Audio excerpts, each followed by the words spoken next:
네, 선고일이 정해지면서 약간의 어수선한 분위기도 있고요. 지금 현재 저도 뭐 매일 가고 있지만 분위기가 약간 어수선합니다. 여러분, 이때 우리가 정신 차려야 되는 이유에 대해서 다시 한번 말씀드리겠습니다. 왜냐면 선고 기일은 지정됐지만요, 아직 재판관들이 결론을 냈다고 단정하기는 어려운 상황입니다. 박근혜 전 대통령 당시에 헌재는요, 선고 당일에 오전에 최종 평의를 열었어요. 그때 결정문을 확정했고요. 그리고 이번에 윤석열 대통령님 선고도 4월 4일 오전 11시죠.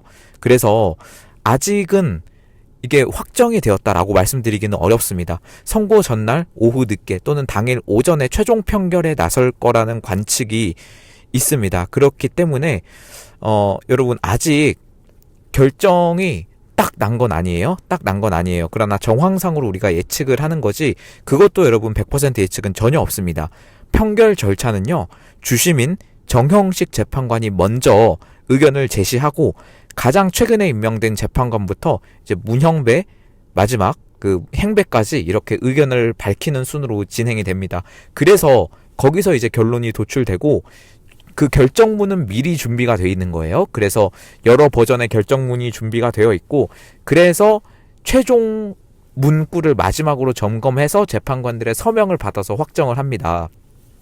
네, 그렇기 때문에 여러분, 아직 최종 판결은 나지 않았습니다.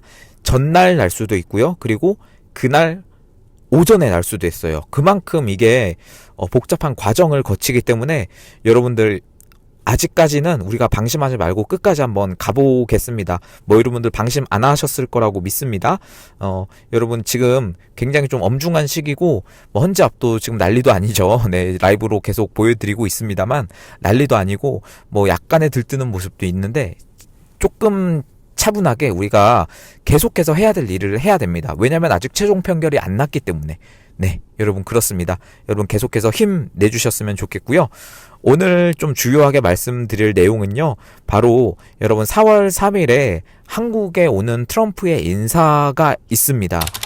프레드 플레이츠라는 사람인데요, 고든창님과 처음에 함께 온다라고 말씀이 이렇게 좀 많이 나와가지고 전 고든창님도 같이 오는 걸로 알았는데, 조금 애매한 게, 이게 고든창님은 그 화상회의로 참여를 하는 것 같아요. 그래서 아직 이게 좀 애매하게 나와 있어서, 근데 제가 볼 때는 확실하진 않는데, X의 그 트위터의 글을 보면 살짝 애매합니다만, 그래도 저가 볼 때는 화상인 것 같아요. 그래서 고든창님은 일단 두고, 여러분들 많이 아실 거예요. 그분은 이제 트럼프 대통령의 굉장히 그 이번에 스펙 회의에서 지지를 받았던, 저 사람이 고든창이 하는 말이 내 의견과 100% 일치한다라고 말씀하셨던, 그렇게 샤라웃 해주셨던 분이 이제 고든창이죠. 동아시아 전문가시고, 그리고 그분들이 평소에 하는 말을, 고든창님이 평소에 하는 말을 이렇게 보면 정말 우리의 의견과 일치하는 부분이 많기 때문에 그 부분에 대해서는 여러분, 제가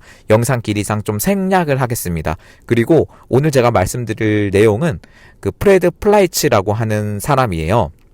그렇다면 이 사람은 누굴까? 이 사람은 누굴까 생각해보면, 트럼프 2기 외교 정책에 굉장히 실질적인 영향을 미치고 있는 사람이라고 보시면 되겠습니다.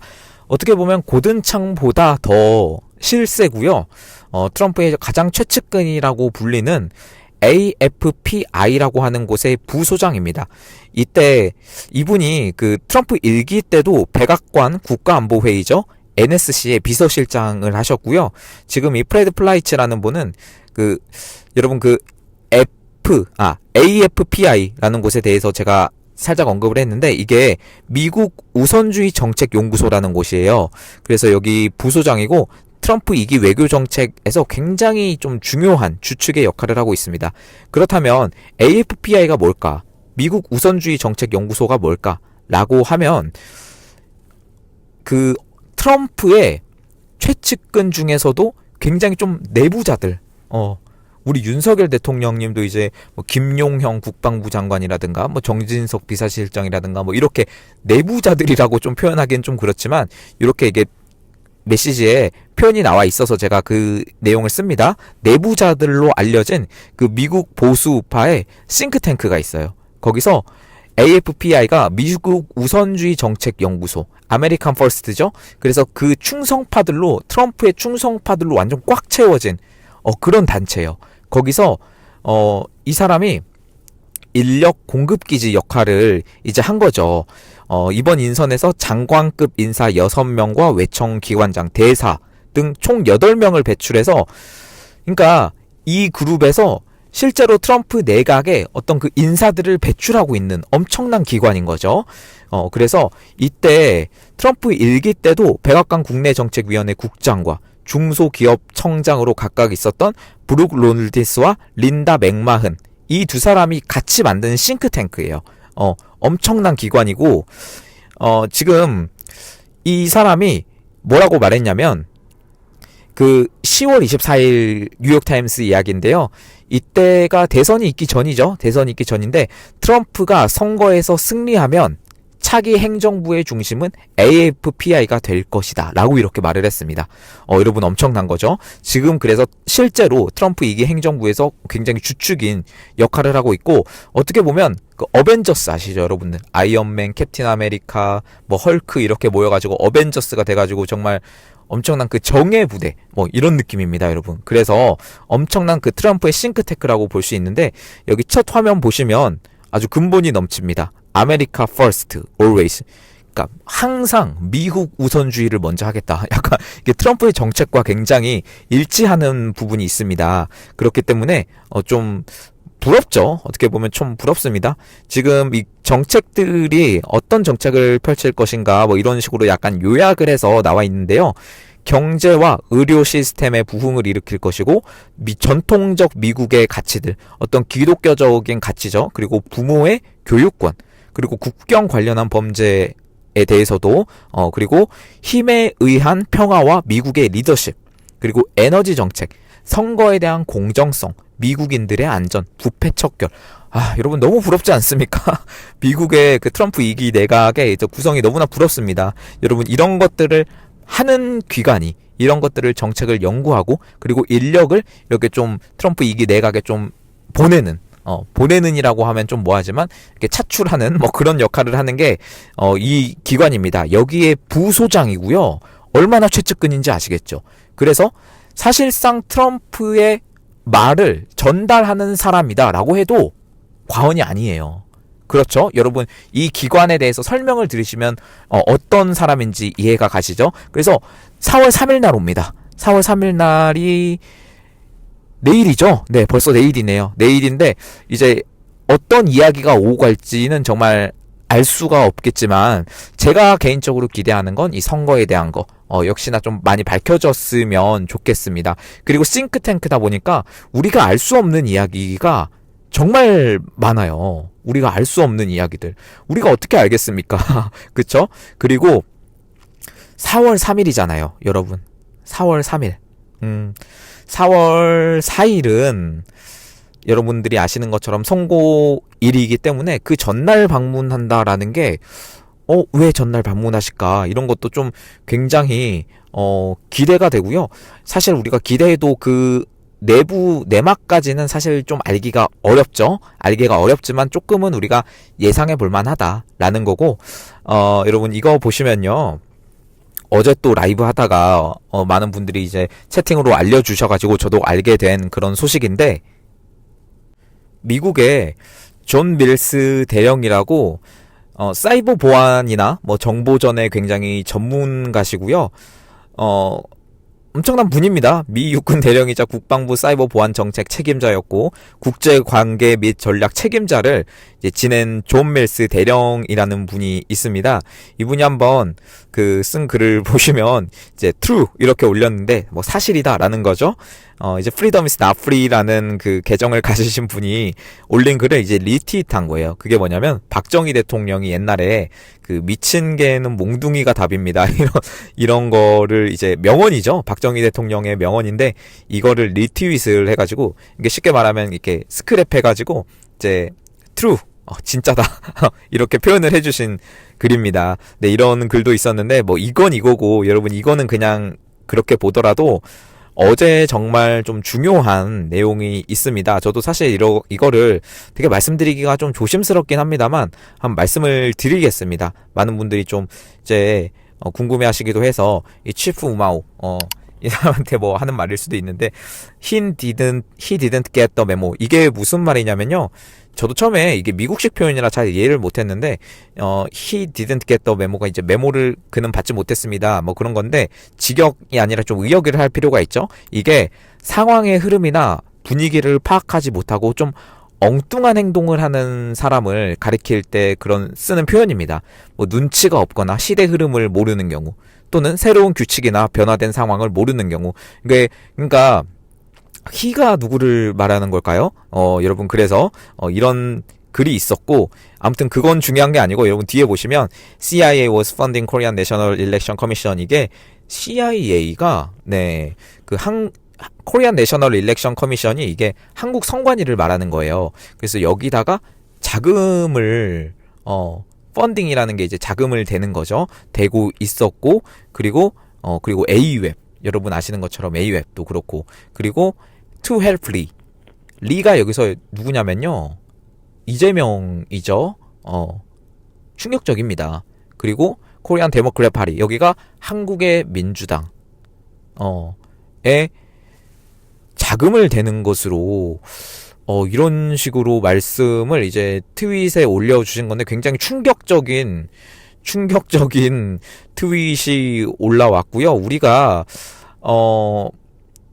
막 큰 거 온다 이런 식으로 이야기를 했었고 사실 12월부터 그렇게 했었는데 이런 식으로 존 밀스 대령이 정확하게 말해주신 거는 거의 처음인 것 같아요.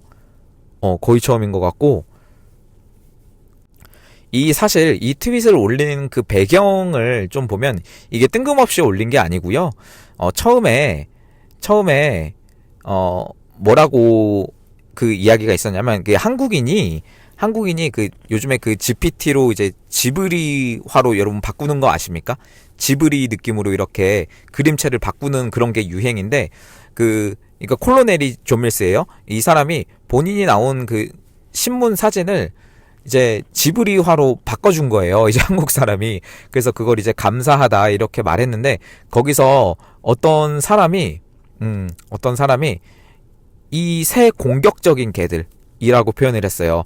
여기서 이제 콜로넬, 모스탄, 고든창, 모스탄 아시죠? 네, 이런 분들이 있었는데 이게 three attacking dogs라고 해가지고 이 세 마리의 공격적인 개들이 여기다가 CIA가 돈을 대주고 있다. 이런 식으로 말을 해버린 거예요. 그런데 거기에 반박하면서 치프 우마오 이런 식으로 쓴 겁니다. 그 사람한테 CIA는 그 세 사람한테 돈을 대준 게 아니라 이재명 그리고 한국 민주당 그리고 선관위 이런 데다 돈 대줬다. 이런 식으로 존 밀스가 반박글 비슷하게 올린 거예요. 여러분 제가 이 사람이 그냥 이렇게 뜬금없이 이렇게 폭로식으로 올린 거는 아니다. 그거를 여러분 이해해 주시고요. 그리고 그 우마오는 아시죠? 그래서 이 존 밀스 대령이 치프 우마오라고 쓴 게 왜 저렇게 썼을까라고 좀 의아했는데 알고 보니까 이렇게 전에 이렇게 Three Attacking Dogs라고 올린 사람이 그 세 마리 공격적인 개들에게 지금 CIA가 돈 대주고 있다라고 올린 그 계정을 들어가 보니까 나는 중국인인 게 자랑스럽다. 막 이런 식으로 그러니까 올렸기 때문에 그래서 치프 우마오라고 쓴 겁니다. 그 사람에게 대항을 해서 우마고 뭔지는 아실 겁니다. 그렇기 때문에 여러분이 이 대화의 흐름을 알고 이거를 보세요. 이거를 보시고 이게 무슨 뭐 갑자기 좀 이렇게 폭로식으로 좀 되게 오피셜한 자리에서 이렇게 쓴 트윗은 아니고요. 그거는 여러분 아시고 팩트 체크를 해야죠. 그래서 이 대화하는 도중에 그 사람한테 반박하는 도중에 이렇게 갑자기 한국 선관이나 이재명이나 이런 게 나온 거죠. 네, 그렇기 때문에 그냥 잘 아시고 있구나.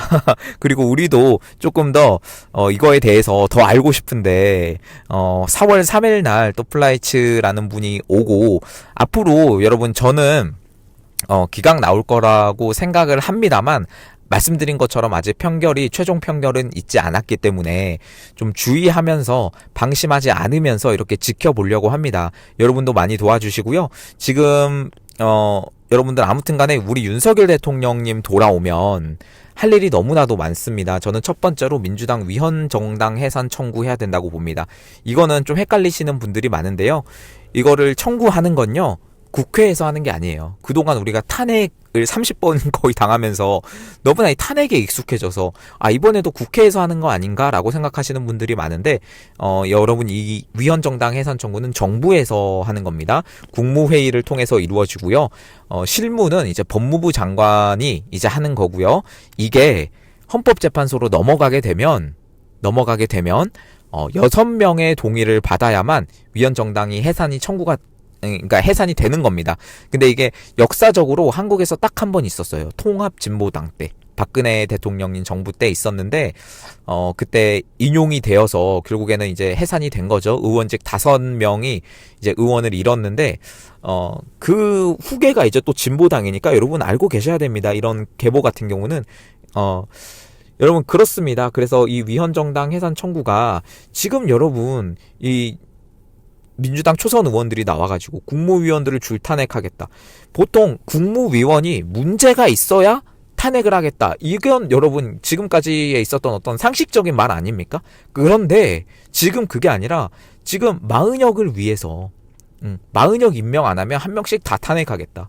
이거 진짜 탄핵을 위한 탄핵이잖아요. 이런 것들이 증명이 된 상황에서 여러분, 윤석열 대통령님이 만약 문영배랑 이미선 4월 18일 날 나갑니다. 그 뒤에 또 2명이 들어오겠죠. 그리고 또 1명이 들어와서 9명 체제가 만들어졌을 때 저는 이거 되든 안 되든 위헌정당 해산 청구해서 좀 국민적인 어떤 그 동의가 이루어졌을 때 한번 해보는 거 저는 해야 된다고 생각합니다. 그리고 이것뿐만 아니라 여러분, 민주당뿐만이겠습니까? 지금 우리나라 이 상황을 보면 뭐 사법부, 선관위, 뭐 그리고 경찰 내부, 여러분 끝이 없습니다. 이거 하나하나 세려면 끝이 없고 도대체 안 건드려도 되는 데가 어딘지를 찾는 게 더 빠를 거예요. 여러분, 그 정도로 많이 우리나라의 상황이 심각합니다. 이거 여러분, 윤석열 대통령님 아니었으면요, 그냥 끓는 물에 개구리처럼 서서히 이러다가 저희 그냥 사라졌을지도 몰라요. 여러분, 그 상황에서 우리가 자유민주주의를 지키기 위해 나섰습니다. 지금 헌법재판소 앞에서 보여주고 있는 그런 장면들, 여러분 이런 거 진짜 역사에 기록될 장면들이에요. 역사에 기록될 장면들입니다. 여러분 이거 놓치지 마시고요. 지금 말씀드렸다시피 최종 판결은 나오지 않았을 확률이 높기 때문에 여러분 끝까지 우리 하던 대로 조금만 더 하면 됩니다. 길어봤자 수목이에요. 여러분 화수목이죠. 끝까지 한번 가시고 저도 계속해서 헌법재판소 앞에 나가고 있습니다. 여러분 도와주세요. 얼마 안 남았습니다. 여러분 끝나고 우리가 좀 웃을 수 있도록 조금만 더 힘냈으면 좋겠습니다. 저도 방심하지 않고요. 끝까지 가겠습니다. 여러분 오늘 방송은 여기서 마치도록 하겠습니다. 감사합니다.